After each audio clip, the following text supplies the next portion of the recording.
So welcome councillors, officers and police colleagues to the joint meeting of the Crime and Disorder Subcommittee with Torridge District Council. Reminder to please switch your phones to silent. Here's a check.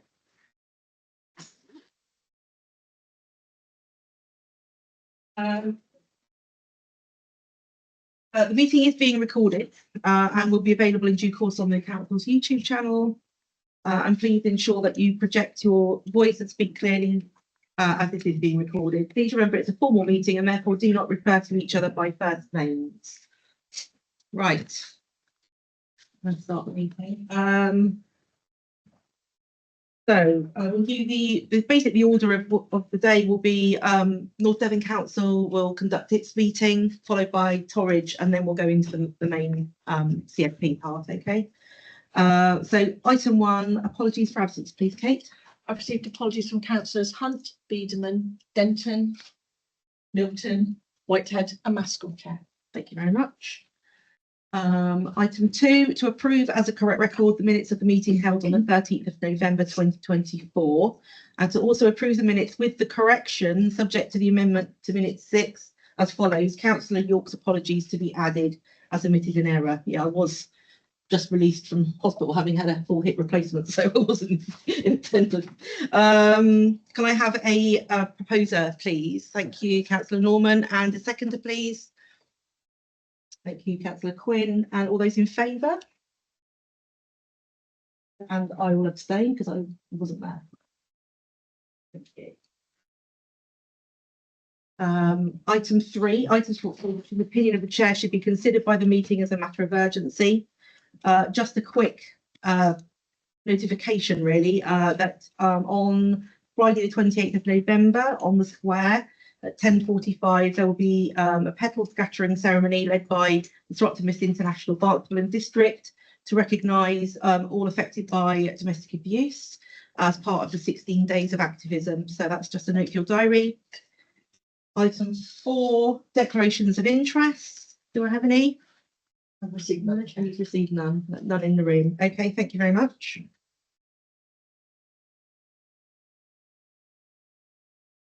Item 5 is to agree the agenda between Part A and Part B. There is no Part B, so continuing with Part A. I will now be handing over to Torridge, but I wanted to thank officers for the update on the North Devon and Torridge Community Safety Partnership that we've had in our agenda. So on that note, I will close our meeting.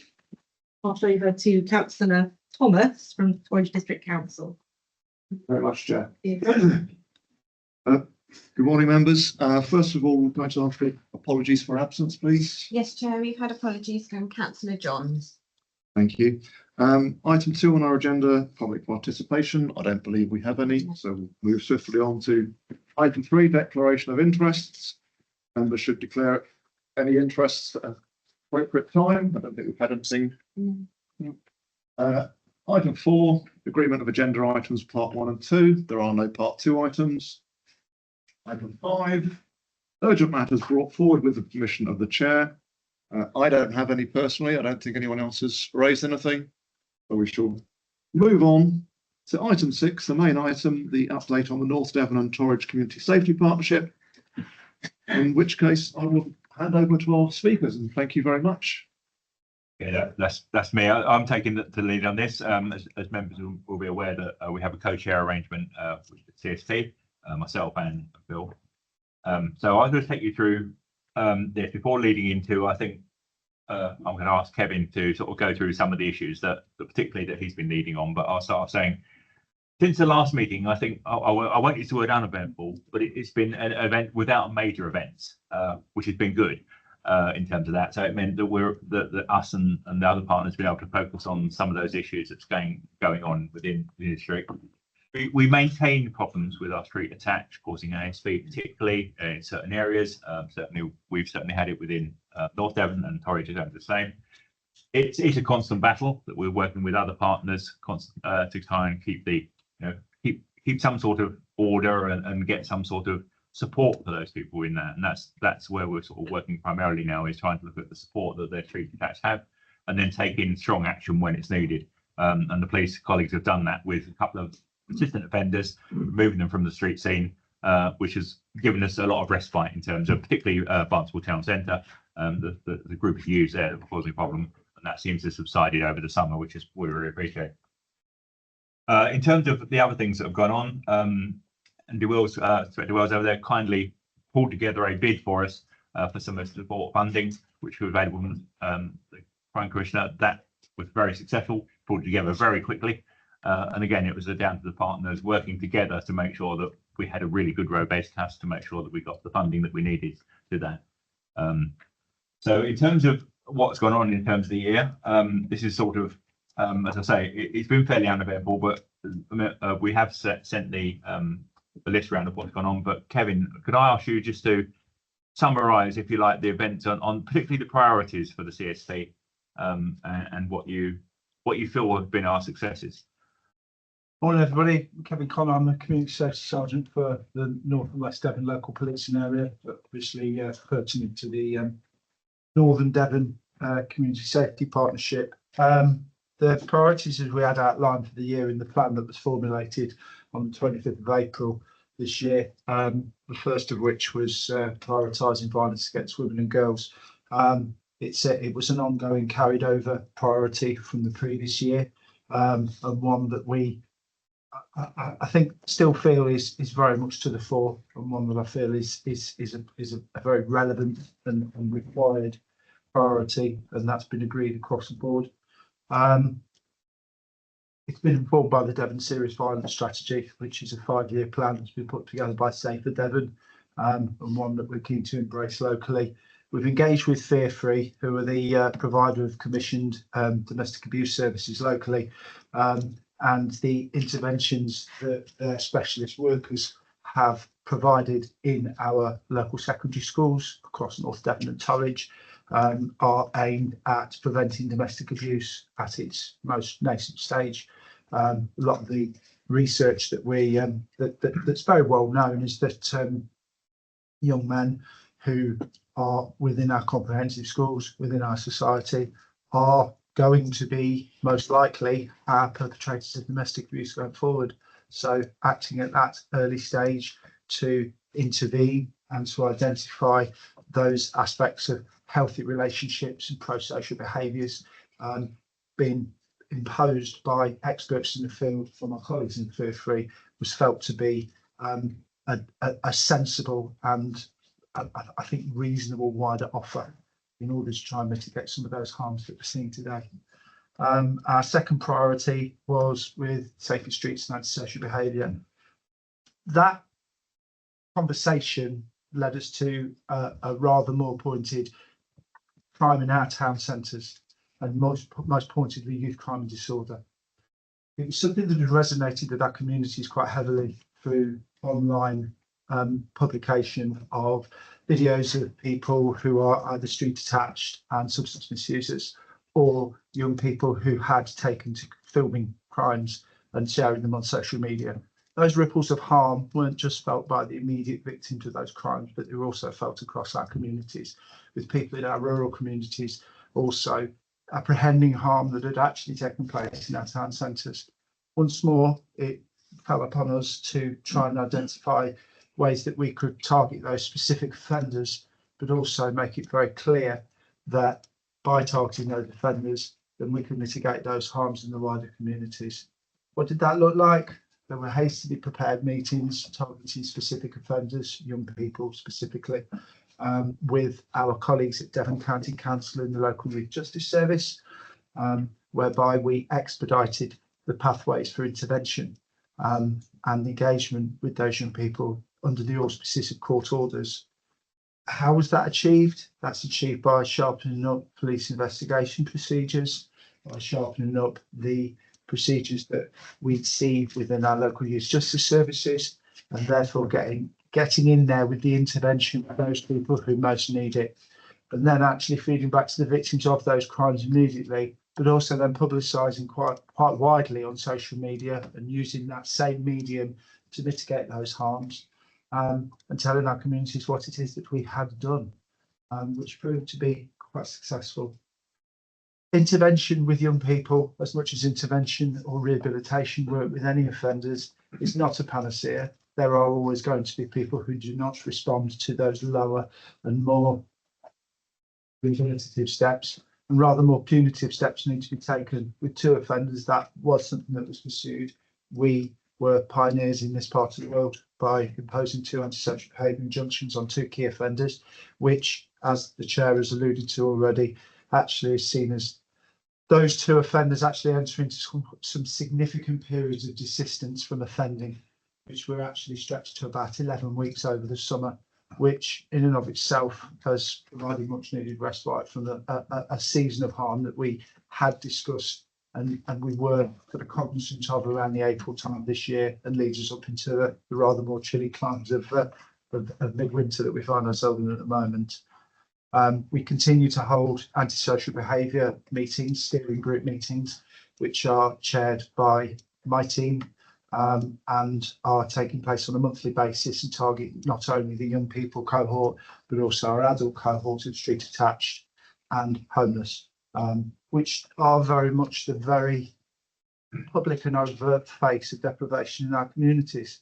And I see the nods around the room at the moment that, you know, that people will make the link between sort of deprivation, a perception of a lack of safety, and antisocial behaviour by the very presence of street attached people and substance misusers in our town centres.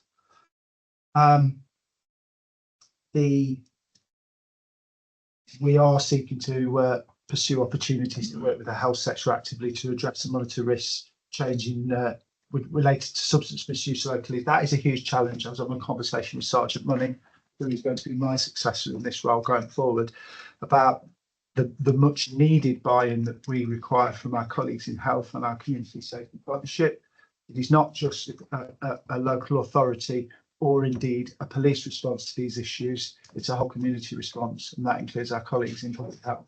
And one that there is work going on now, and that we would hopefully see the germination of going into the new year, whereby we will have representation from our colleagues in health looking around those issues as that priority that I've mentioned.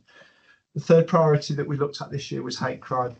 Hitherto, this has been what we refer to as an emerging threat, but it is one that we have actually designated as a priority.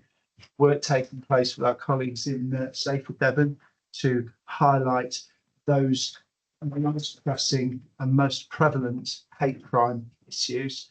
Obviously, there is it's a particular area of business at the moment that is extremely high profile in our communities and in media, and as such, it's one that I think we need to have a better handle on.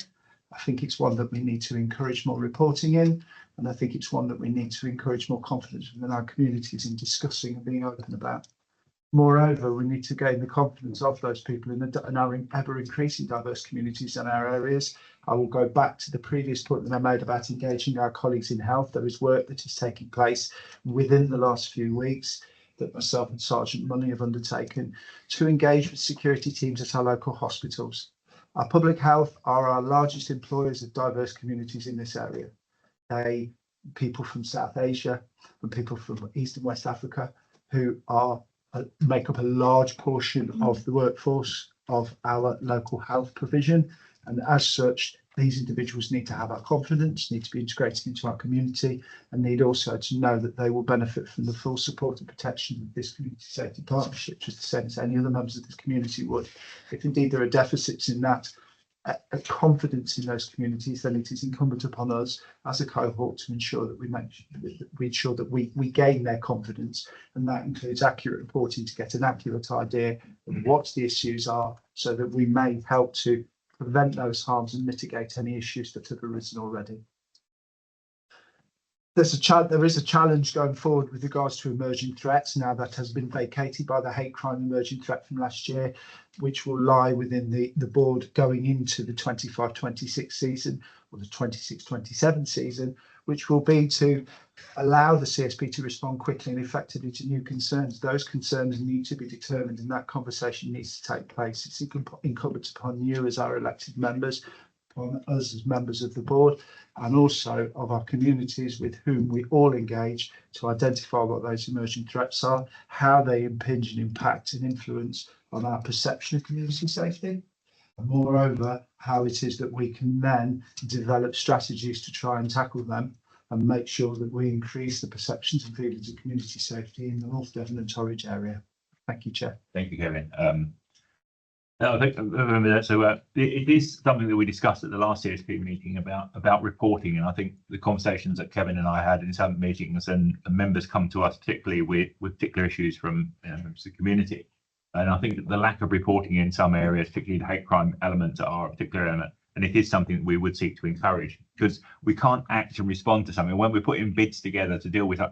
It looks like we don't have any figures because nobody reports, so therefore it is something we will try and encourage, so that we can understand what the real threats are and what the real issues are. And it might mean us engaging with some other partners that we haven't. And I think at the last CSP meeting we had, we noticed the CSP has shrunk back down somewhat to the police and local authorities.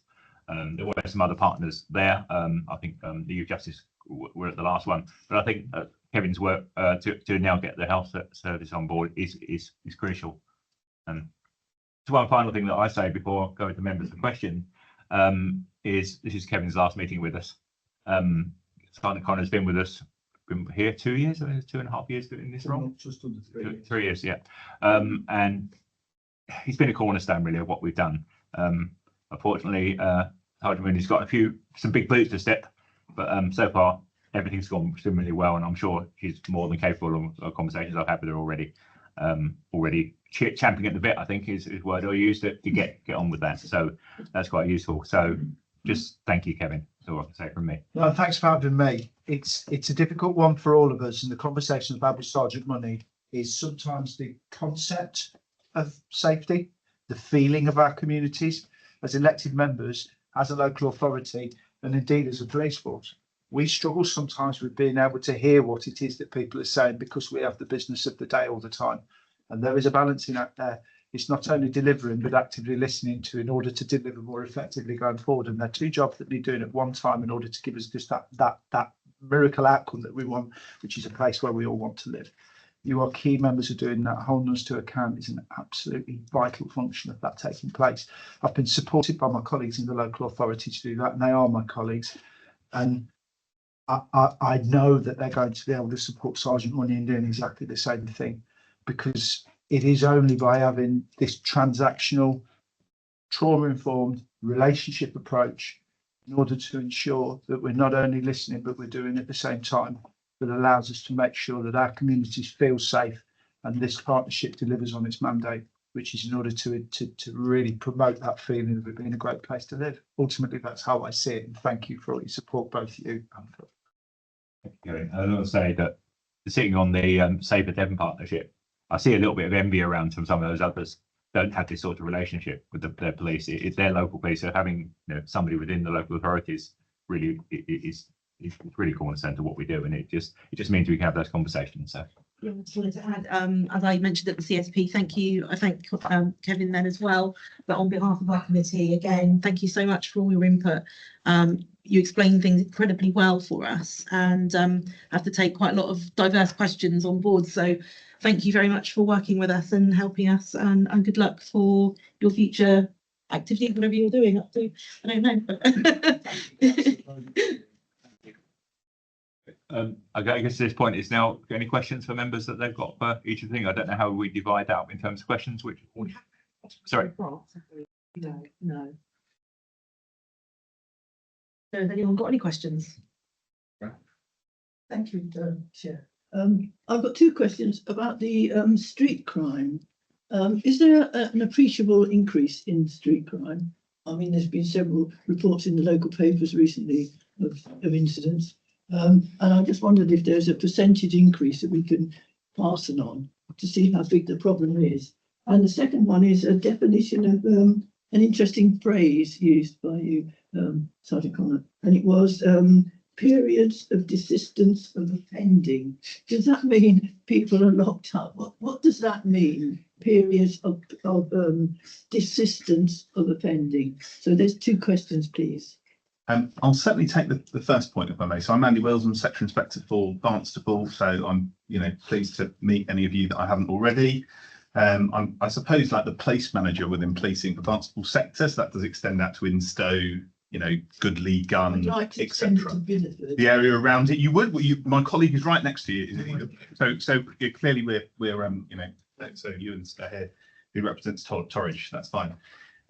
So looking at overall counting of our numbers is quite difficult because that relates to the systems that are used to report to us. So somewhat publicly, Her Majesty's initially Inspectorate of Constabulary found us wanting in terms of our reporting processes and put us into the engage phase. And so we've done all sorts of stuff to increase the number of calls that are answered in response to contact with our contact centres. And that in itself leads to increased crime recording, which of course is the reason why HMRC were concerned about the level of service we were providing in contact centres in the first place. So you've got this overall slight uptick across the force if you look at the past 12 months around recorded crime.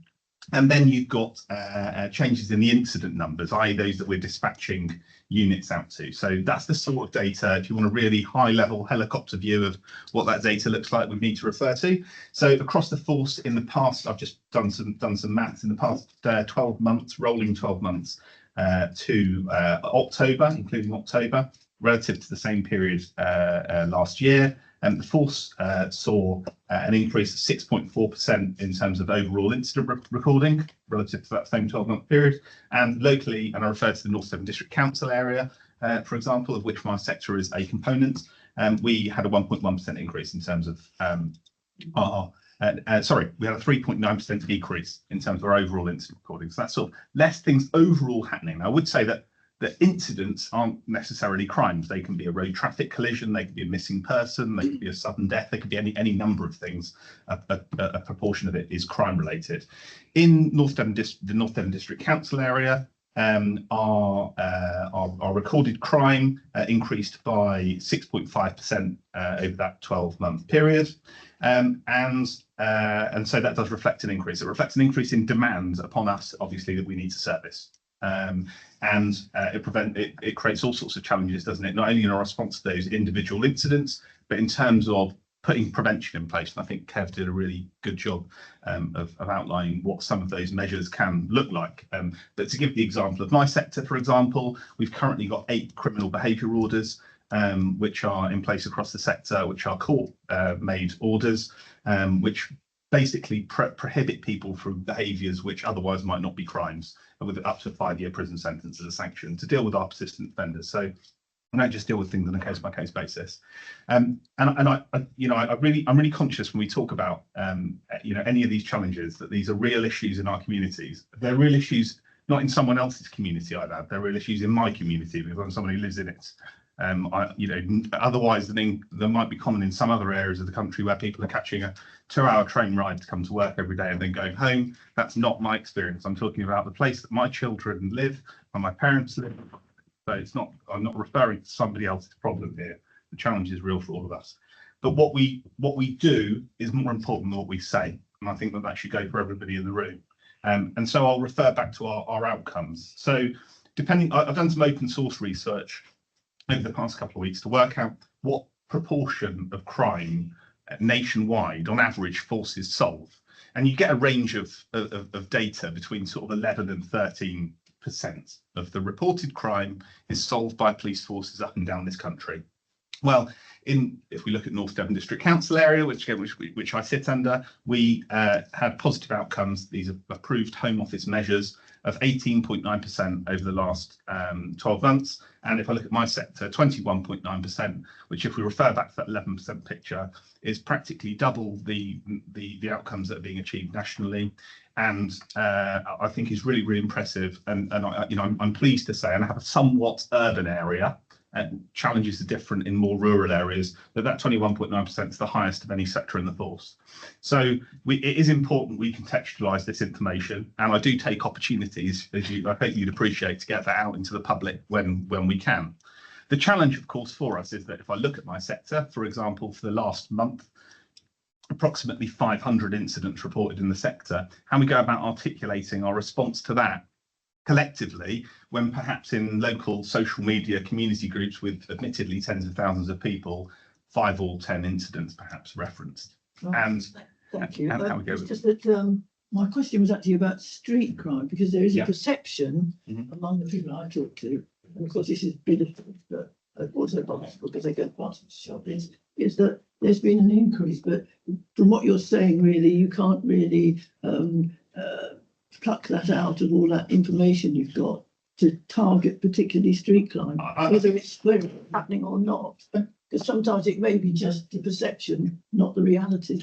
So I think I could look at that. It's difficult without knowing ahead of time that specific question is going to be asked to respond to you with data that doesn't look like I'm avoiding the issue or speaking in vague terms about it.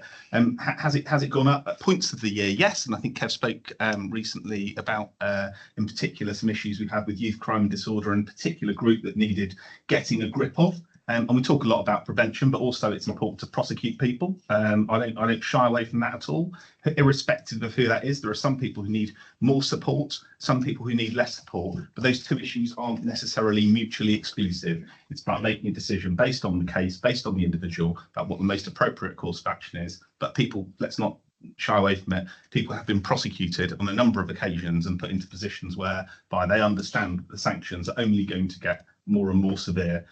We also put people into prison, and we try and, particularly if we're talking about adults here, we've got a good selection of our regular local shoplifters, for example, are currently in prison, and that comes about as a result of police activity. But So is that what this period of desistance of offending People not- refers to shoplifters particularly? no, Not necessarily. not Can particular. can we know what this is? What does that I'm more than mean? happy to expand upon that. We do a lot of work, or another hat that we have in our role is that we deal with the child-centred policing. So obviously that is young people who cause harm to the community, to other people, who commit crime, rather more simplistically. The local youth justice board they employ the desistance theory. A desistance theory is a theory of desistance, which was put together by McQuish et al. It's a theory that is used in academic circles to describe the process somebody would go through when they are not committing crime. There are 3 factors to it: it's primary, secondary, and tertiary desistance. Desistance is, once more, rather simplistically, it is desisting from crime, not persisting in crime, but desisting from crime. So not ceasing. Ceasing is to stop. To desist is to not do. Cease implies that you are not doing something. This is death by semantics, councillor. It is desisting from crime. We sometimes would joke amongst ourselves. Yes, pause. It's a pause. It's a break-in. Yes, I mean, we would say as amongst ourselves as career cops, we never finished. This doesn't stop. Crime doesn't end. Sadly, if we'd like to think it would, I'm not sure what we'd do for a living if it did. We just hope to make the pauses longer. But the pauses need to be longer, and it is that desistance that we can sometimes celebrate, that where we have a quieter season, and it fluctuates. It will go up and down. I'm just interested in. Mr. Wills just made reference to that already, is that sometimes somebody will desist from crime if we make sure that there are key changes in their lives, if the key factors that are driving their symptomatic offending behaviour are addressed. And some of those rehabilitative mentions that I've made, or the punitive mentions that I've made. Punitive is sending somebody to prison. They can't commit a crime when they're in prison. They can commit a crime in prison, can commit a crime against other prisoners within the prison. We actually have police units that work inside our prisons. So it is about people making changes in their life, or changes being imposed upon people in order to make sure that they are, so that they then are not committing offences. Can I summarise then that this means that the whole range of the tools the police and the appropriate other services have to stop these offending behaviours, it can be used, and that's a whole range from help, sending people who are poor and need to shoplift, to get benefits improved or whatever, to putting people in prison. That's what that phrase means. The phrase is the symptom of what it is that we would employ. So basically, desistance is our outcome. We see no offending, or we see a break in offending. the things that you have made reference to, that toolkit you make reference to, are those things that we and our partners work together. When I talk about our partners, Youth Justice, the Probation Service, the Prison Service, obviously our colleagues in health, we can all use their areas of what it is that they impose or can provide in order to help us to provide assistance for the community. The symptom that you then see and what you will then hear about from your community members is it's not a lot of crime going on at the moment, is there? At the moment. Right, okay, thank you very much. What you may hear also is a legacy about the fact that there has been. You see, those ripples of harm that you feel might be something that is a legacy of something that happened months ago. The subjective harm that people feel and people apprehend sometimes will, and a lot of the time, will flavour those conversations that you have with members of your community. That might not be representative of what's happening now. So that is the disconnect that you've addressed with Inspector Wills, is what has been felt, what continues to be felt, but actually what actually happened is not indicative of the statistics that we would see now. Can I just to sort of give here, so on the Torridge section spectrum, specifically in relation to street crimes, not to labour the point a little bit more, but the fact is we can drill down to ASB and crime in Bideford Town Centre, Bideford West as it is in the system, and a year on year we've had a 10.6% decrease in crime. And obviously we've got the hotspot funding in Bideford, so we put more police officers and street marshals on patrol. Obviously if you've got more refuse collectors, you're going to collect more refuge, more police officers will find more crime. So you won't necessarily see a massive decrease in the figures because you put those people on the street. What you will see is, like Andy has said, Inspector Wills, is you get that increase in the outcomes, the positive outcomes. But we can look at it on street level. You can look at, so Bideford perception of street crime, it's always been Dewby Square and the Quay for the last, since I've been in office for 5 years, that's been literally their number one, number two for the areas, quite often within the LPA. The demand and street crime, physically that crime which happens in the street because it's a square, so it's not happening in a house, and that is now regularly down at 6th, 7th, 8th position in the top streets for Bideford. So that is, and that's been sustained now over the last sort of couple of years. So that's a significant decrease in street crime. Will that take away the 10 years of that area being a real problem in people's minds? No, it will take more time than that. But there has been a significant decrease in street-related crime over those periods across both towns. The hotspots has been impacting that, but also all that work behind the scenes, breaking that fire break, is also part of it. Okay. Councillor Smith had a question. Thank you very much, Chair. It's interesting, we were talking a lot about statistics, and one of the things that you have laboured, I mean it kindly, is that we're encouraging people to report crimes. Now, if more crimes are being reported, that will surely skew all these statistics. More are reported, therefore you solve more, therefore it's very good for your statistics. How relevant is that skew? It can be very relevant. So a really common sense example would be if you put a CCTV camera outside a pub, you'll probably identify more incidents of crime and disorder.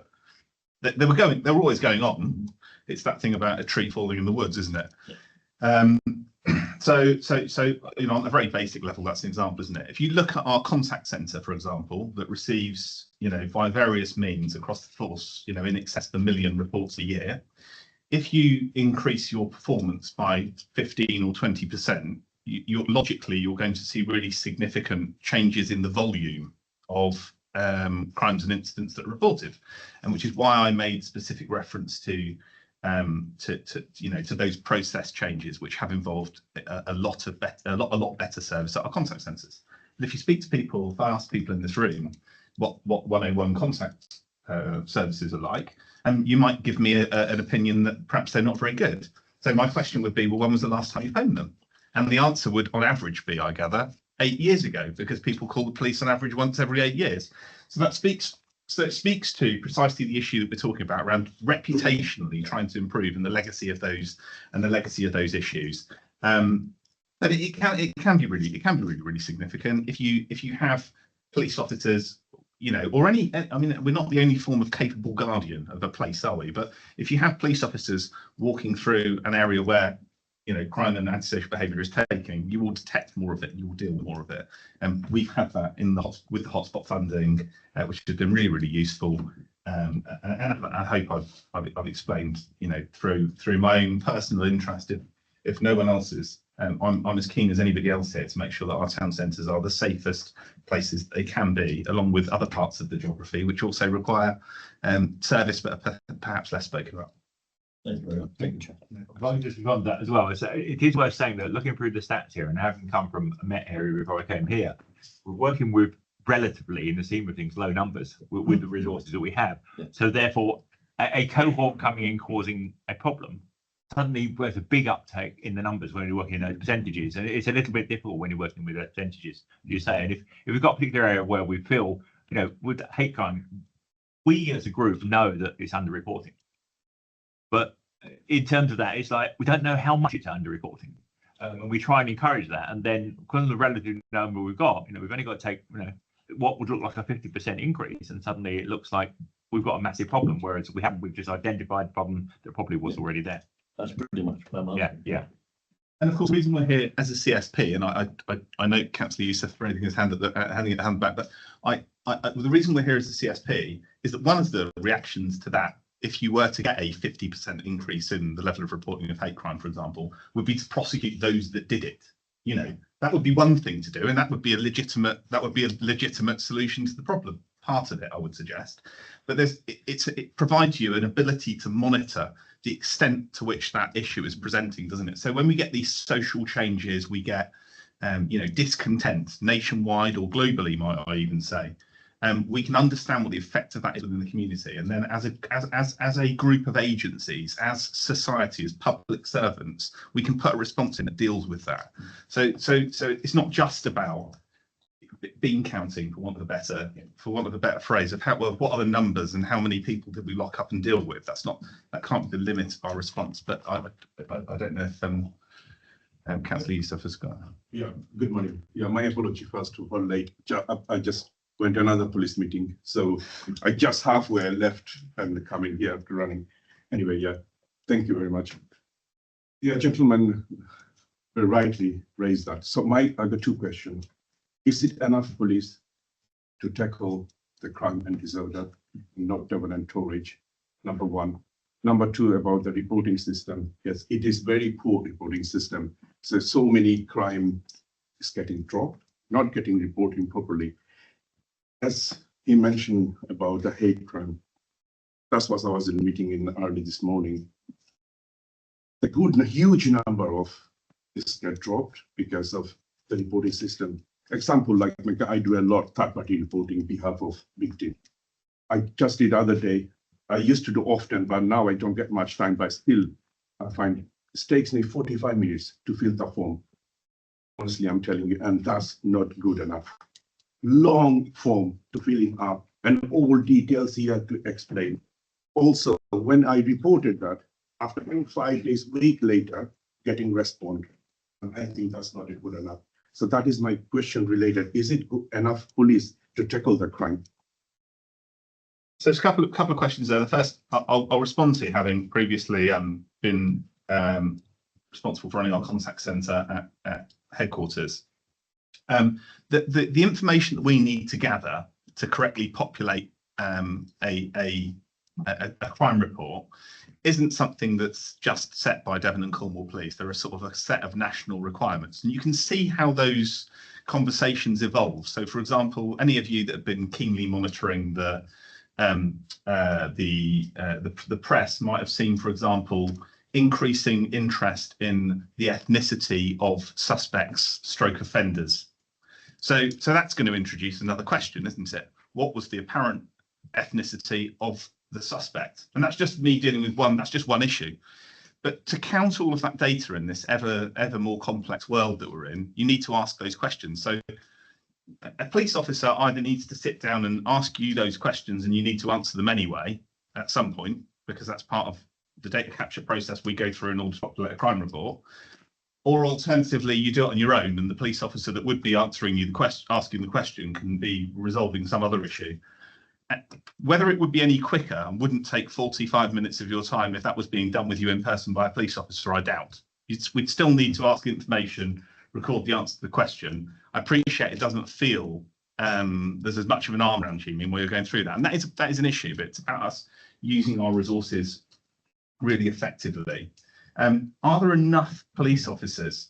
I could give some examples, but I would say, and given the opportunity to campaign anywhere, that we will always do the best job that we can with however many officers, or dare I say staff, many of which are employed in all sorts of areas of our organisation, to help us respond to the wide range of issues that we need to from the public. Could we do a better job with more? Absolutely, yeah, we could. Neighbourhood policing, we're going through a neighbourhood policing uplift which has been pushed by the government. So I can speak of being a neighbourhood beat manager in probably 2007, 2008, where I was the neighbourhood beat manager for Fulchers, literally the housing estate. I had an office at the end of the estate. I had a police community support officer that worked with me, just looking after that housing estate.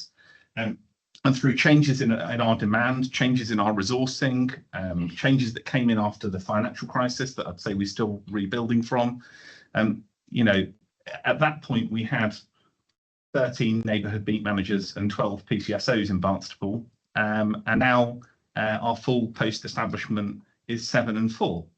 So do we have that same level of contact and visibility in terms of our neighbourhood policing function in the community?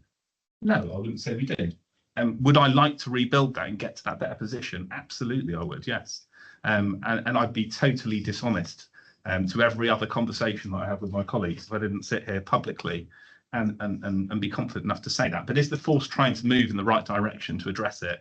Absolutely. We've got an ongoing neighbourhood policing uplift. I think the chief came out and spoke about the plan to relocate, I think it was circa 130 something staff out into frontline positions. This is understood not just by me but throughout the organisation, and the reason we're doing that is to provide a better response to the people who live here and who are should be and are the centre of everything that we make our decisions around. So yeah. Yes, I appreciate the police, the work doing, because my involvement with the police over 10 years, very closely I work with the police. And I do really appreciate how hard work they do, police and stuff. But my role as a councillor, I go very closely with the public and resident and public perception. The police don't do enough because of too much paperwork. If they start any new crime or any new incident and they just ignore small things, that is the public perception, I'm saying, because then people think like, is it, as I raised that question, yeah. Is there enough police in there? Because they try to just avoid, and that is, I think, is very important things for, especially for the residents and community. You're right. So there's an interesting point that comes out of that around ignoring things or not dealing with small things. It is a question of prioritisation. And every public service will do that, from the ambulance service categorising calls so that they prioritise their attendance towards acute medical episodes such as, heart attacks and strokes over people who perhaps have had a fall and their situation is unfortunate. We need to prioritise our resources both immediately and it's important to do that, because sometimes deprioritising an incident, treating something with less priority is the enabler of you being able to do something about the issue that really is a priority. And what's important to me is that we follow those principles, that we genuinely listen to the level of threat, risk and harm around the cases that we're working on, and that we prioritise those that have the greatest level of threat, risk and harm. What really concerns me is if I see occasions when we haven't done that. And those are errors, and those errors take place in every organisation. I won't hide away from the fact that we have them, but that's where I think the real risk is, because sometimes we find ourselves in a position whereby if we try and do everything about everything, in reality, we won't do enough about the things that really carry a lot of risk and harm and have massive impacts on people's lives that regrettably we contend with, daily, weekly. And those are the difficult decisions that's why the decision making is difficult. But I just also mentioned to thank you to you and Conrad, because we are very lucky to have you as the inspector, because whenever I do contact with you, you immediately take action and really helpful. So I also like to mention that. Okay. Yeah, thank you. And thank you for your involvement as well. I'll just respond to something on that and just say that I think this is something that we quite often get with this community particularly is a lot of those issues that Inspector Wills refers to are not police issues. They're the first responders and they get the call. But these other agencies on the CSP need to work together to address those issues. And I think that's the issue. The police resources are getting dragged out on things, particularly dealing with mental health conditions, dealing with drug addiction. They need to support these other agencies. You happen to respond to something with a mental health issue. Really isn't their issue to deal with. They can deal with the emergency and they're the first responders, if you like, quite often in those situations. But they need to have that support, and that's where probably the CSP sits in well. That's a really important note as well. Is the vast majority of things we respond to are not crimes. That's first and foremost. Crimes about sort of 30% of the volume of stuff comes in the tree, whether it's a sheep on the road, a tree that's fallen over, a missing child, or something else, and all those things need a degree of service and have a degree of complexity around them as well. There is something really valid in the fact that our processes and the amount of work we do per task has massively increased over the years, and that's outside of our sphere of control, because as Annie quite rightly says, these measures are set nationally, but they want an extra box here, an extra tick there, and I don't think they see the cumulative effect of that. So what was a 3 or 4 hour task to review a shoplifter, say for example, and put a file together to put it in front of a court, is now an 8-9 hour task, and you times that by thousands of shoplifting offences, and then you're back to the question of, well, how many officers does it take to do that? So we do need to streamline, but that needs to come sort of top down. I think it's partly public perception as well. That must get to you, because public perception is sometimes not particularly good. And we as councillors suffer from that as well. And people say, councillors, what do? So generally speaking, anyone who's dealing with the public comes across that issue. So don't take it to heart. One thing I would ask is someone coming new into this. I'm Sergeant Money. I'm going to be taking over from Sergeant Connor, as he said. Is I'm still working to build all of these relationships with you all, get to know you, and I apologise in advance. It's going to take me a while to learn everyone's name and everyone's role and everything. But one thing I'm really keen to do is to work together, exactly as Mr. Wills said. I live here, I'm born and bred here, my family live here, and I want to know if they call the council, or they call the police, or they call an ambulance, that they're going to get one, just as I do. And so it's not a them and us. We are the community that we serve, and we all feel that way. That's why we're all here. So I guess from a perception point of view, perception and reality can be synonymous, but they can be completely mutually exclusive. And all I would, I guess, plea, because I feel like I'm in a position to ask for a bit of help at the moment, is challenge me, be honest with me, but also challenge that perception. And challenge seems a really bad word. It's not. It's like, why do you feel that? That's a question. That's us wanting to understand. Okay, you feel like this is a really high crime area. Why is that?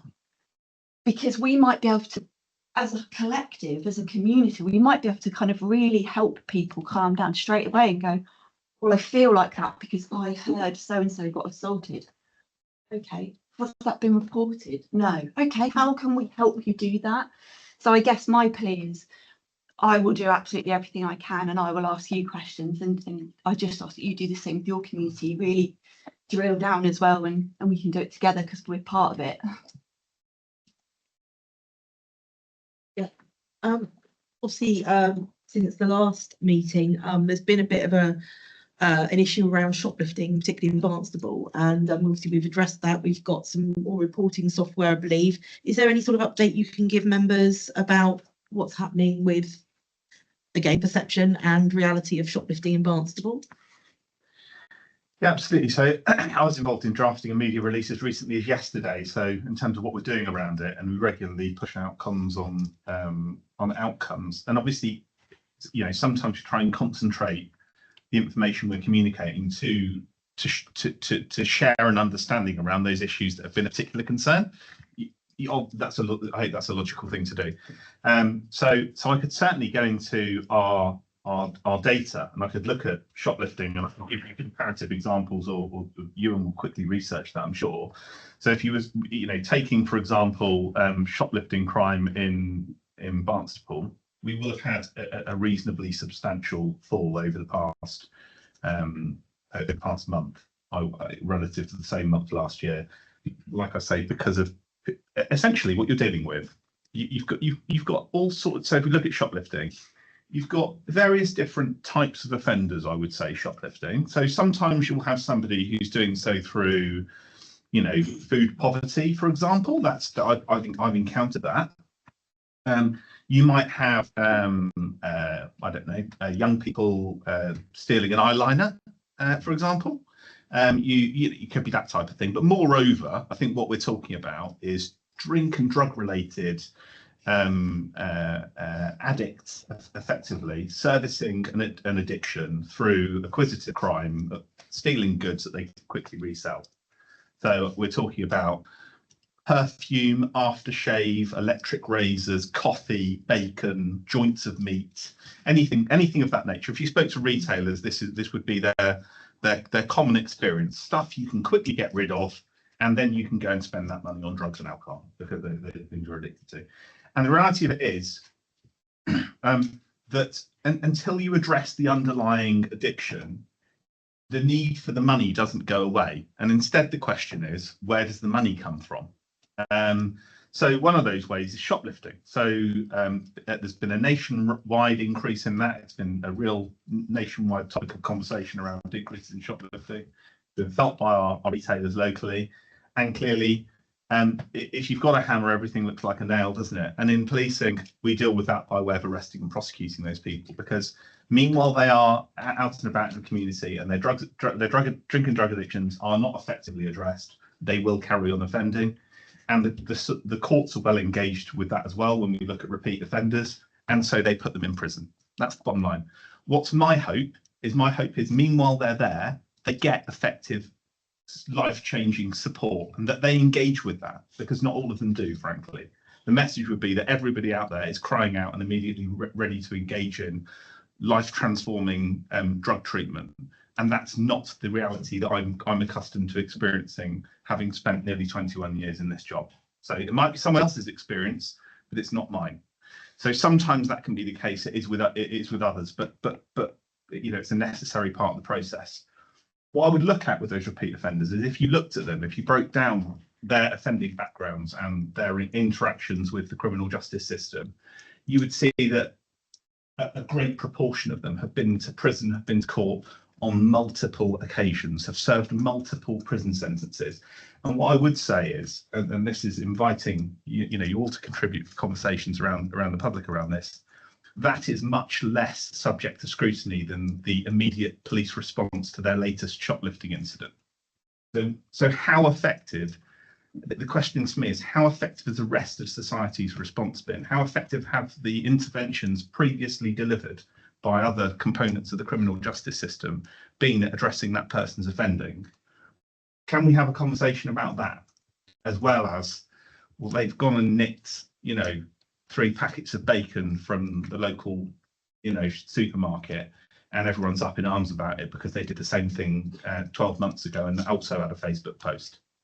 That's our response is part of the solution to the problem. I emphasize again, but particularly when we're looking at those most persistent offenders, it's not the thing that's going to change the long-term behavioural patterns. I don't know if that answers the question. Yeah. It's a societal kind of shift, isn't it? Because shoplifting, reported shoplifting, is a very tip of an iceberg. That's all it is, and it's indicative of something else. And by dealing and focusing all the police resource and the attention on that, is taken away from dealing with the underlying issues, which is addictions, drugs, poverty, and drug supply. So it's that policing. You need to quadruple the size of the police force in the country to tackle or eliminate shoplifting, and there's very little we can do unless you actually deal with the causation of it. And there is also an issue as well, is that these big multinational companies make an awful lot of money, and some very simple and small measures can actually prevent a lot of the theft. So putting high item goods right next to the doorways, and sometimes it's a frustration for us because we have these conversations with those local store managers, and they say head office says we need to have the 32-inch TVs, right by the door for the Christmas display, and people can just walk in, pick one up and walk out with it. And I don't think self-service checkouts were ever envisaged by the person who came up with the concept of police force. Things were behind the counter for a reason. So there is a lot to do with shoplifting, which, you know, the focus is purely on the police and the police response to it at the moment. And there's no response we could offer with any amount of resource which would make people happy, which would make a dent or eliminate shoplifting, coupled with the fact that, you know, due to the pressure on the prison service, they're releasing all those offenders who they're saying are not high harm. Well, those not high harm offenders are those low level offenders who repeatedly shoplift, and we do lots and lots of work to put away, and then we see them again until 3 weeks later, or they serve a fraction of their sentence and then they're released and they're back out in the public. So it's a really, really frustrating area of work for us. You know, there's a lot more which can be done by business to assist. Yeah, with. that was my next sort of additional question was, so obviously with the issues in Barnstaple and all that coming to a head recently, what have you noticed retailers doing to help improve their deterrent? So You know? yeah, so you spoke briefly, didn't you, about the introduction of UK PAC. So we brought retailers together and with colleagues from district council as well, and we convened a meeting in the evening for them to be able to attend. Got another one we're looking to schedule, so it's a process we're going to repeat to try and encourage retailers to sign up to a system called UK PAC. So you've got big retailers, you know, the major chains, you know, national or global companies employ some really, really sophisticated crime prevention technology now. So we're talking about CCTV on nationwide network systems with facial recognition built into it. And for example, you'll get one shoplifting that takes place in Dumfries. This is a literal example, and they catch some offenders in Dumfries. And the retailer will then run those images through every CCTV system they've got, and will go back and look at the previous records of when those people have been in their stores, look at the CCTV and say, oh yeah, they were in that store and we've reviewed the CCTV and we can see that they stole 2 bottles of whiskey. And we will get a list of maybe 50, like in one case I can think of 50 offences nationwide, which had a number on us to say, this offender was arrested the day before yesterday in Dumfries, and they are linked to this offence in your area, which obviously poses you a challenge, doesn't it? Because you've got to get a person interviewed in Dumfries, or you've got to persuade the local police force to pick up 50 investigations from up and down the country and deal with. So I'm just saying, big retailers, it's that sophisticated, big business for them, you know, that to deal with. We've tried to enable local, smaller retailers through some funding that's been available to us by the Office of Police and Crime Commissioner to offer UK PAC, which is a similar system without the facial recognition, but it functions almost like a social network for the retailers to be able to share CCTV, try and look for identification. It's serviced in the background by humans that try and draw together those patterns, spot individuals that are linked to multiple offences that perhaps haven't been identified in relation to that particular incident but have been elsewhere, match them, report those facts into the police. And we've done a lot of work to try and launch that, once again with external comms to invite submissions, but also getting our PCSOs to go around banging on doors in order to try and deliver that as a trial in Barnstaple. But I gather they're rolling that out force-wide, and they've just communicated some messages around that recently. So we've tried to put preventative systems in place and to engage with people. The feedback I get from people like Tim Roberts at SPA, for example, who's been a really keen advocate of that system, is that it works really, really well, and it can be positively received by us. Are we living in utopia? Probably not. I think we're making positive inroads into it. So yeah. Sorry, if I just say at that point, and sort of follow up on that, it's just that the perception is from people when you walk into a Marks and Spencer somewhere and you see all the alarm systems around a packet of bacon, you get that feeling of, you know, this is really lawlessness, you know, that everything's going on. And I think it's, as Andy said, you know, it is that feeling, you know, it is just a feeling of what's going on. They're taking reasonable measures to do it, but people think they're doing it because there's a serious problem. But there is a problem from that point of view, but you know, it gets exacerbated by that. So I did have one other question as well, sorry.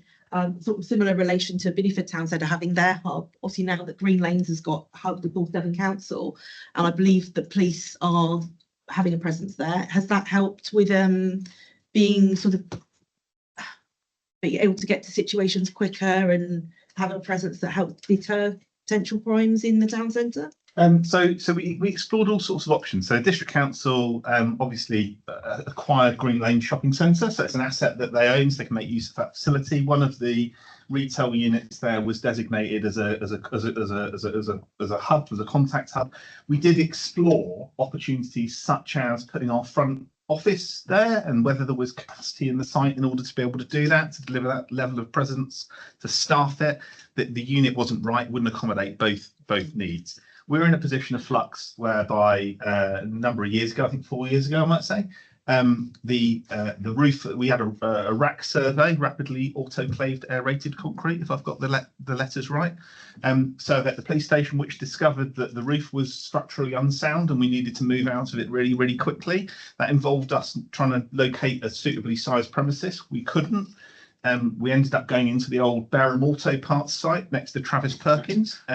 So I'm just saying this was a thing done, this was a pressed move rather than us choosing to do that. And another office building for those other functions. We've retained a front office there, but long term it's not suitable. And there are advanced discussions at force level with our buildings and estates team to try and identify and acquire other sites. As part of that, owing to the scale of a site required for a police station, obviously there are, potential sites have been identified as we've looked through that perhaps aren't central to the town. But I've really pushed for us to have the ability to maintain, as we move through those discussions, a footprint in the town centre. Do we, as an agency, have a footprint right in the town centre at the moment? No, we don't. So the District Council have very helpfully availed some desk space to us, which our staff can use. They can revert to that desk space to make tasks more convenient to them meanwhile they're in the town centre. We also hold a series of surgeries in at Green Lanes, visibly within the front office, not sort of behind the scenes. So it's a useful facility, but it doesn't achieve what a staff. I can't permanently staff it or create an expectation you can go and knock on the door there. And indeed, most people tell me when we hold the surgery there, some of the feedback is, why are you doing that? You should be out on patrol. It's difficult to please everybody. You do wonder whether everyone wants to be pleased. But so that's the situation that we find ourselves in. So we try and make benefit from it, but hopefully we'll have positive developments in the next year or two. Thank you. You mentioned just now funding from the Office of the Police and Crime Commissioner. Any thoughts on how the decision to scrap that role may affect your work? Well, it's a difficult one to comment on it, but what I would say, I suppose, is that the funding streams are not unique. Back under the previous model, there were streams of funding which came in. So, not wanting to step on any political footprint, you'd hope that the mechanism behind some of that funding would still be there. But it's no doubt it's going to be a change, and North and West Devon does operate a bit of a satellite from some of our bigger functions in Devon and Cornwall Police, some of our bigger teams. We have to sort of pull them out to get them, and things like the hotspot funding and stuff, which has made a massive difference, not just to us, but to the communities quite genuinely. If we lose those funding streams, that will have an impact. So it's something we're watching closely, but there's positive and negative impacts in either model or either structure, really. And it's just on us trying to work through how the worst word, exploit whatever structure is in place there, because we will extract the funding where we can find it and use it in the best way that we can, whatever the source. But that funding isn't traditionally, it's how the Police and Crime Commission decide to find up the funding, particularly has come from the Home Office or another body, is their money. And I think we've also got local government review going on, which might help us in some extent if the organisation change and aligns more likely with the police areas, might help us in terms of any bidding and funding in the future. In an effort at candour, to some of my colleagues' amusement, I do a monthly radio interview at the Voice, and oddly enough, it was a question that I answered on exactly the same issue. So obviously it's a sensitive issue, isn't it? Because we've got colleagues. So I wasn't aware of that announcement prior to it coming out. I don't think many other people were. You've got people employed at the Office of Police and Crime Commissioner herself, who now face uncertain futures, and clearly my thoughts are front and centre with them. It's really difficult to understand operationally from our point. The purpose of that, what's it outlined as being, was to reallocate the money to pay for frontline policing. I think we've spoken about that. I can't have both sides of. I can't have that cake and eat it, can I? Of saying yes, I'd welcome more police officers, but actually I don't want you to release funding to pay for them.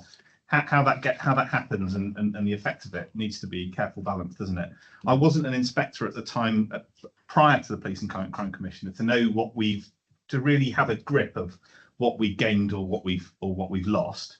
All I will say is it is uncertain, because the outline from the government is that those responsibilities will be taken over by elected council leaders or alternatively by mayors in those areas.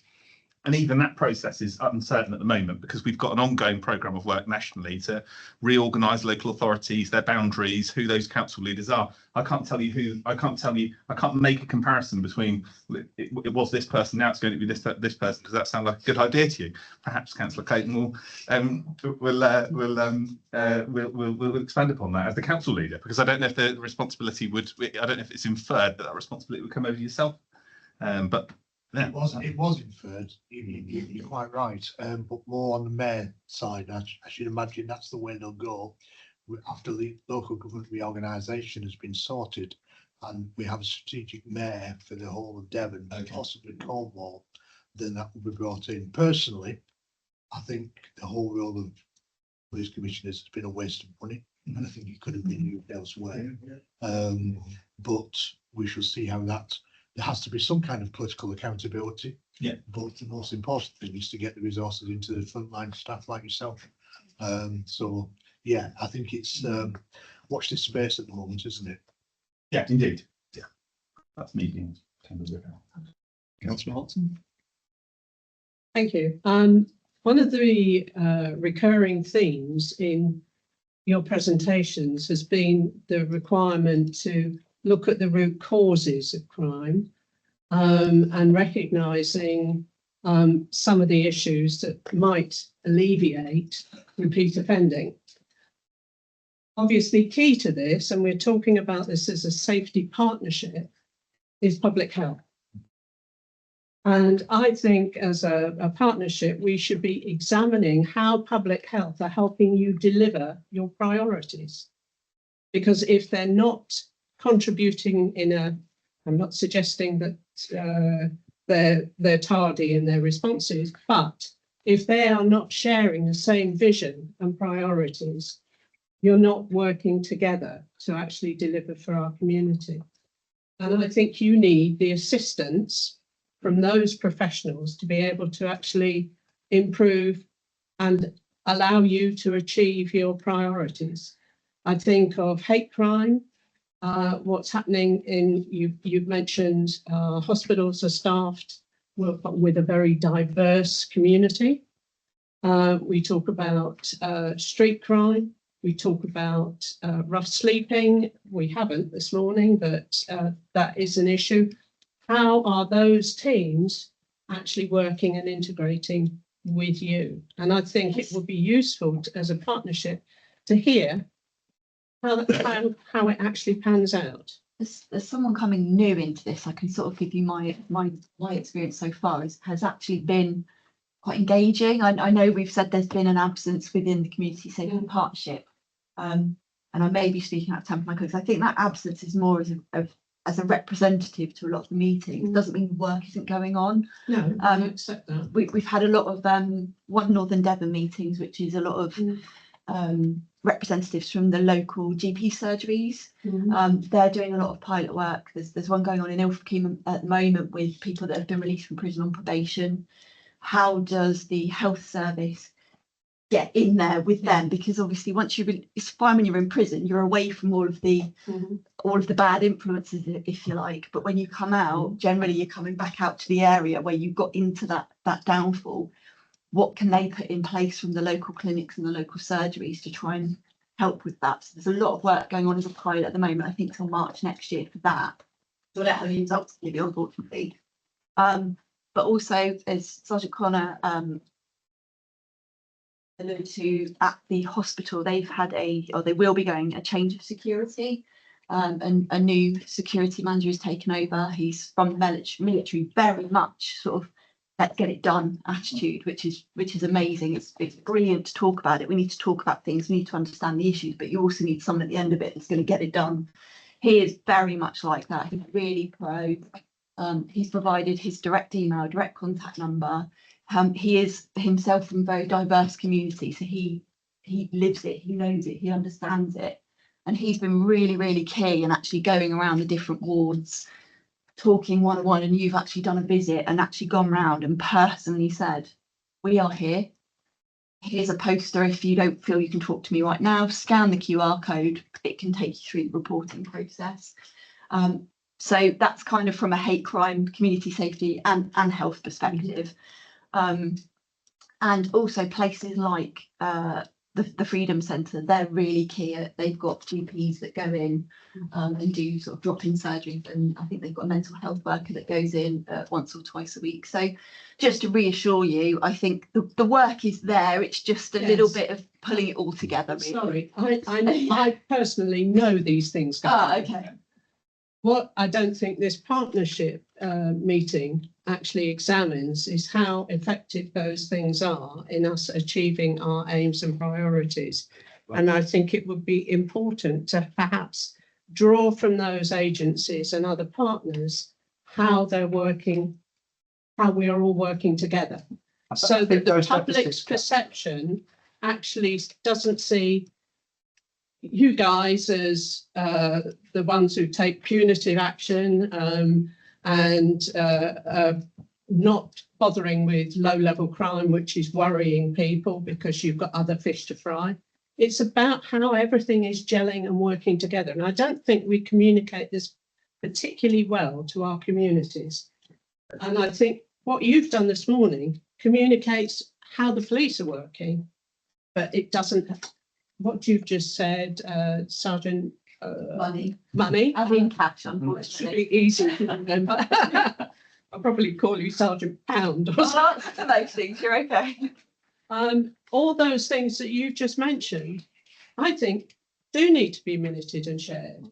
So we are aware as councillors and, you know, those councillors who don't have active roles and responsibilities on all these other partnerships, how we all work together. And I think that is a useful tool for the Community Safety Partnership to examine that going forward. Funnily enough, Councillor, Mr. Hale and I had that exact conversation the other day about there's a lot of things that get done and it's communication and yeah, absolutely. I think we would all agree, we take on board that communication needs and will be stepping up. Absolutely. I think it's important. So yeah, it's worth saying that it is something that we actually discussed at the last ASP meeting about public health that sit at the county, how they don't come to our requests. And we had the issue last year with the deaths from the drugs that went on around the county. We asked public health to come. They was rather tucked up at the time, so they didn't come to that meeting. But because they're servicing the whole of the county, they say, well, there's so many CSPs, so many meetings, we can't possibly send somebody. But I think we are asking again, can they come to at least one a year from that point, or at least the Safer Devon Partnership, so that we can align those things along with the work that we do, and then we can report back on those and feed them back into the stuff. And what Sergeant kind of relayed at the beginning, listing all that stuff, it may have sounded like a police thing, but it really was a partnership. All those things that are addressed with are dealt with through the whole of the partnership. And Sergeant Money is quite right. You know, we in the conversation, we need to shout more about it because people don't understand it. When they see somebody shoplifting that's got a street attached and a drug, they don't understand what support they're getting out. They think they've just been left and they feel offending for themselves, or we're not taking any action. Yeah, we do need to tell it more. But we're dealing with individuals, so we don't. When we take a very relatively small number. And then we start shouting about individuals get identified because that must be Bill Smith because he's the one that does this.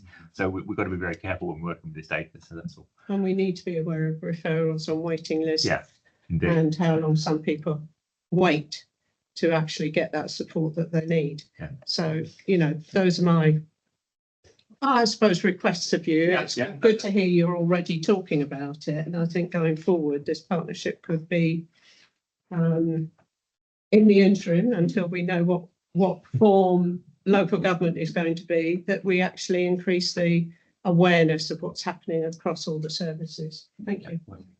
And I think that you're completely right to raise it, and just to to go back to some of my earlier comments as well. I'm not interested in doing it in sort of outlining my sort of single agency victimhood in terms of what our resources are like. These are broad social issues, whether it's potholes, getting a dentist, waiting lists, but the public services are challenged, and we need to understand and like you say, operate within the realistic constraints of our other partner agencies, but we can together try and steer our efforts into places where there are gaps. And I think you're totally right. It'll be an area for us to seek to move forward, throughout the next 12 months. Things, you make really sensible observations. On a positive note, thank you for all you do, and good luck in whatever path you choose to follow when you leave us. So it's works Devon County Council, so you won't be losing. Oh, right. Well, you're easily identifiable. Facial recognition. I think the only thing I'd add to what you said, how you communicate that to us, I appreciate the fact it's not gelled together. This is the role of Sergeant Money, and it has been my role, is to connect those things and to sort of broker those relationships. I think the communities would notice them. If it's a Stockholm, you give them, if the Freedom Centre, if our colleagues at the hospital with the security team, if they weren't doing it, you'd notice it a lot more. This wouldn't be a perception, this would be a reality. And I think people would notice it if you didn't have the work that's going on at the Freedom Centre, if you didn't have that kind of security work at the hospital, those deficits would be glaring. It would be a chasm of harm rather than the feeling of that. And I think that's a useful answer to be able to give to people, and it's something that helps me to really believe in what it is that we're trying to do here. But this is brokering relationships, it's transactional, isn't it? And if we do that, and we can overtly show those relationships to our communities and really publicise this, then I think it changes people's perceptions. It is that perception. On a sort of like the sort of frontline level, we're lucky enough on our area in Holsworthy to have one of the first, or the first tri-service officer in Devon. It's rolled out very successfully in Cornwall because of the issues sort of cross districts. It's taken a while to get up, and I know there's been a question over the funding, but we have found that from our officers. So our organisations are tied in with health. We do have those discussions at a level, but at the PCs dealing on the ground an incident, having the tri-service officer there who's got the medical background, got the contact details for the GP, has got that side of it. It really is gold dust for building those relationships from the coalface, if you like, upwards. And I think if that does roll out, which hopefully it will over the next couple of years, I'd encourage everybody to support it because it is brilliant. It's at the point of actually need and service delivery that police officers through the door, and they can ask somebody who works out the same station as them, do you know this individual? I think there's a bit of a hoarding issue. Okay, and that side of it can be picked up and taken by the tri-service officer, and it's got to be the way forward, I think, especially in our more rural communities. It works really well. Thank you. This might be a stupid question, and it may be outside your remit for the community partnership. I'll just give you a thing. Well, I used to visit my daughter in Thames Ditton. We went to a corner shop. We used to buy milk there and newspapers, and then it turned out that corner shop was actually doing dirty money for a major metropolitan cartel. There's been a recent, very widely publicised programme that the police have been involved in, shutting down money laundering operations all over England. I'd just like you to reassure us or not, is there any evidence of that sort of thing in our local shops, in our local towns, in North Devon and in Norwich? Are we not corrupted by this, or have we been contaminated? It's a nationwide issue, and we're certainly not untouched by it. There are, our local resources investigating that and looking at cartels above it. No, it's been done at a national level because it's a national problem that falls down through our regional organised crime units who are starting to take action. What I would say is the danger here is that people just perceiving that because a particular business might appear to be run by people who might not appear to be local or of the local community, that it's somehow part of money laundering drugs cartel. That is not the case. It's a very specific premises and where that information comes to light. They've been targeted quite swiftly, like we've had the mini marts, which have been tackled really quite promptly within their existence. So people need to be cognizant that if those have been tackled and dealt with quite quickly, and other business premises are still operating, have been for some years, and you need to have some confidence that we are dealing with the intelligence to tackle the businesses which are an issue, and those which aren't an issue aren't being tackled. So that's how I best sort of describe that problem. Yes, it is in our communities to the same extent as other parts of the country, maybe not so much, but it is there. There was a meeting here about 3 years ago now, I suppose, about slavery, and it included things like nail bars, car washers, charity barbers. We all know them, and I'm sure a lot of them are very legitimate. But I know that you're aware of that, and you certainly brought it to councillors' awareness. It was about 2 or 3 years ago. Yeah, definitely. We've done infrequent and random walk-ons to check on the welfare of people working at these premises. Car wash is a classic example. Is it conditions which you or I would want you want to work in, or want our friends to work in? Probably not. Is it illegal?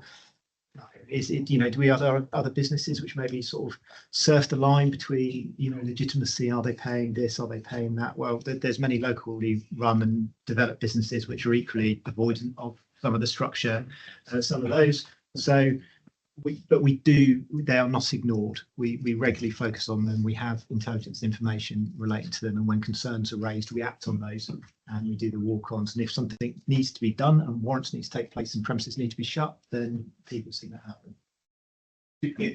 So the point you speak of nationally is there's a national crime agency operation called Operation Machinise, which is looks to explore this issue, and that filters out nationally into the regions where we have Southwest Regional Organised Crime Unit is our sort of, covering the Southwest, dealing with, organised crime across the region. Some of the criminality that you're talking about, we're not talking about people who are working in shops directly dealing drugs, or directly stealing things, or committing street crime, committing crime in and around premises. I think what we're talking about is very often financial crime, money laundering, tax avoidance, maybe in certain circumstances, illegal work, involvement in facilitation of immigration-related offences. What I would say is overwhelmingly, those aren't issues that we're experiencing around local barbershops and mini-marts. We have nevertheless supported the Regional Organised Crime Unit in doing a number of visits to premises, whereby we'll try and check the circumstances of which those premises operate, be that the right to work status of people therein. But do I, as a local neighbourhood inspector, have the ability to interrogate people about those issues? Perhaps not. Do the immigration enforcement agents? Yes, they do. So we work in partnership. It's not once again, it's not a unique police responsibility. Do I have access to all of the HMRC tax records and revenue collection records for all of these places? Well, arguably you could access it if you were running it, if you were operating a criminal investigation into money laundering, but not speculatively without information that a particular premises is, any more than I would any other premise, whoever was running it. So we respond to the information intelligence we've got. We prioritise our resources in accordance with threat, risk and harm. But actually, as far as I can see, there are also a lot of barber shops, for example, cutting an awful lot of hair.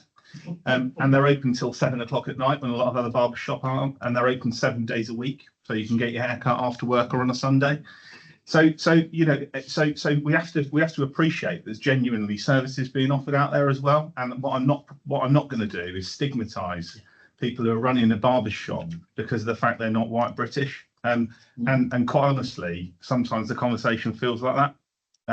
So that's not something we're going to engage in. There is. Can I just say, I assure you, this incident I actually was involved in a further away. It was in Surrey. They appeared to be perfectly ordinary Surrey people. There was no indication they were any of the people that you talked about. But the thing that was shocking was that lots of people were using this corner shop, including myself, and we were actually aiding and abetting serious crime on a very large level. And I think that was the issue with everybody, the local people were really shocked, but there was nothing unusual about these people. They didn't in any way represent the people that you talked about. Far from it. They were just, we thought they were really nice people living down our street and doing a corner shop. In the way, the kingpins of crime. They are the people that you would have And the point I'm making is not go and raid any farm.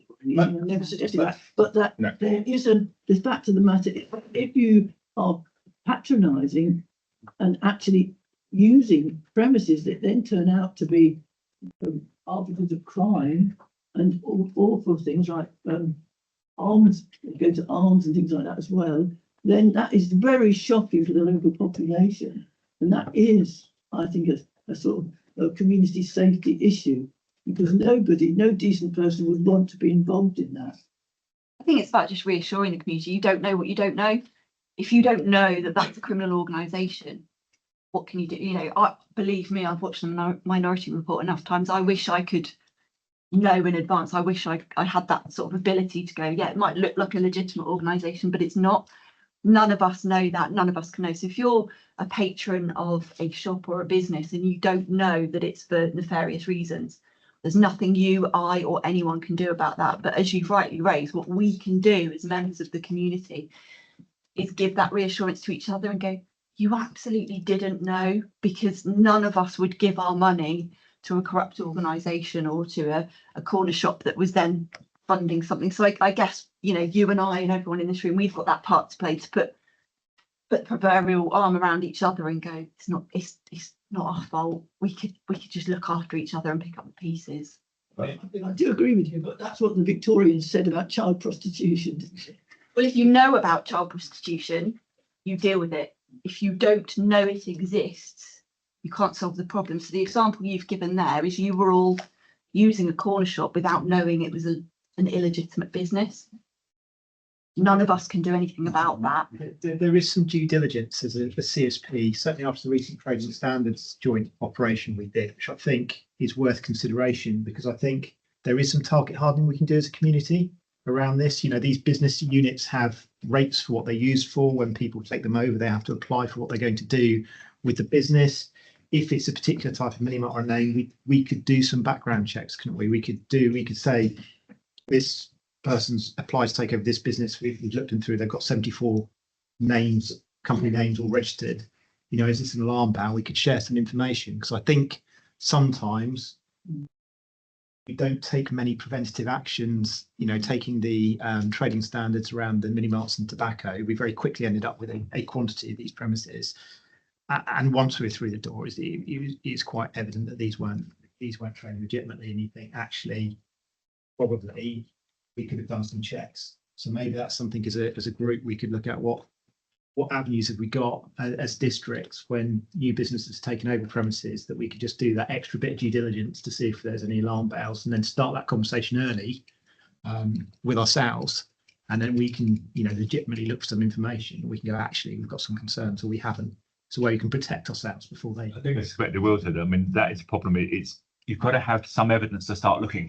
Yes. You've got to have something that is defended, not based on the rate, or it's another barber shop opening up. You've got to have a reason to look, and therefore you've got to terms of that. And yeah, there are things we do, and you know, you need to be very careful. You know, in terms of the town centres, if they all become barber shops and charity shops, you've lost the town centre and the feeling there. In terms of that, and yes, having been in we keep calling these Turkish barbers, actually they're mostly Kurdish from that point of view. And having had a Turkish girlfriend for many years, they'd be extremely offended like that. Yeah, so in terms of that, but they live a very different lifestyle. You know, they're quite happy after work to have a couple of drinks with their mates. They don't need as much generally.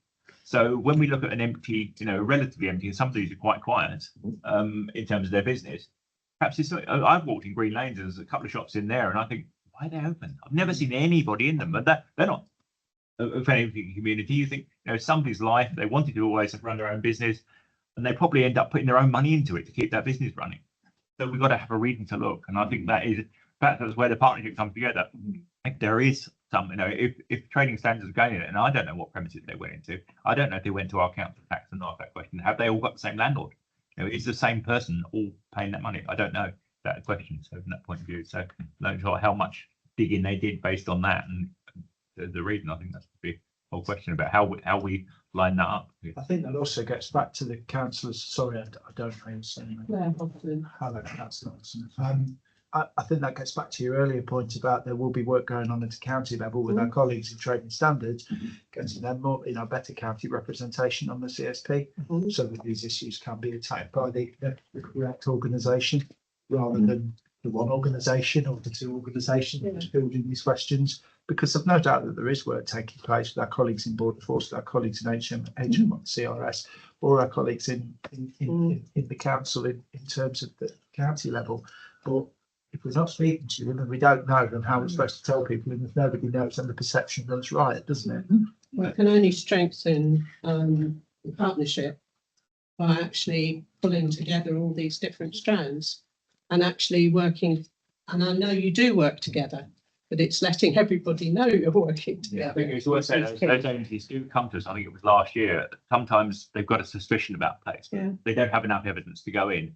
So they'll say, when's their next, from an environmental health point of view, when's their next fooding session? Can we come along with you? We want to get in that door and just have a sniff around, if you like, to find out if there's any founding stuff. And they do it occasionally, but quite rightly said, I think we probably do need to do that a bit better and share information about intelligence. And something I said the money last week is, when I first came into this, we used to have a thing called a 5R, where we'd actually actively share intelligence around it. It may be nothing for us, but we just think that's a bit odd. I want to put that into the mix so that somebody can do that. And I think that's fine. We probably don't do as much of this we used to, because we're all too busy trying to deal with the front line. I mean, to summarise the general picture, I'm struggling to see. You think to yourself, how do I convey do you know what I mean? My thoughts about these issues to and give someone in a succinct way, and give someone an understanding. But it's not the case that we're sat waiting to receive information and intelligence so that we can have something to do. There's a pre-existing body of thousands and thousands of pieces of intelligence. Well, way beyond that. Do you know what I mean? There's a list that I can go in and trawl that's submitted daily of countless pieces of intelligence about drug dealing, about all sorts of other things, right? And practically, we what we need to do is, within what we already know, we need to prioritise what we do with our resources. So the notion that what we can do is speculatively assume that, a variety of different premises about which we don't have any information that people are involved in committing crime, but somehow ignore those things that we do have information to say there's a likelihood of harm going on here, but instead prefer to deal with those. That's not the resourcing world we're dealing with. We have got tasks, information, investigations, that we struggle to service. You could arguably deal with that by screening more of them out and doing nothing about them. Yeah. But instead we struggle to deal with the volume of investigations we've got, so we can deal with as much as we can, and we fill ourselves up to capacity dealing with it, rather than think, what can we go and find out about today? We are responding to that information that's coming in through the door, or that we're encountering in the course of our duties on a daily, hourly basis as calls are coming into the organisation and information is arriving through all of our published contact mechanisms. I think it's worth adding to that is exactly the same in all public service as well. So that is exactly the same in the districts, where proactive work, marvellous, be fantastic to say, right, actually we should go and target these, and very occasionally we do, but we have enough reactive work to keep us going. That said, operationally, and going back to the public health point, so public health, if they have concerns about individuals, they will contact us and we will get involved. So operationally, that's there. If our officers, environmental health or otherwise, go into a premises and have concerns about modern day slavery or have concerns about trafficking or anything, that will be reported through our mechanisms. And similarly with ASB, we sit together, we share intelligence. So I think operationally, this is all happening all the time. But absolutely, you're right. It's a shame. It's frustrating, but we don't always have the time, or rarely have the time, to pursue those projects that we know we could probably find stuff if we look, but we haven't got the time to look necessarily.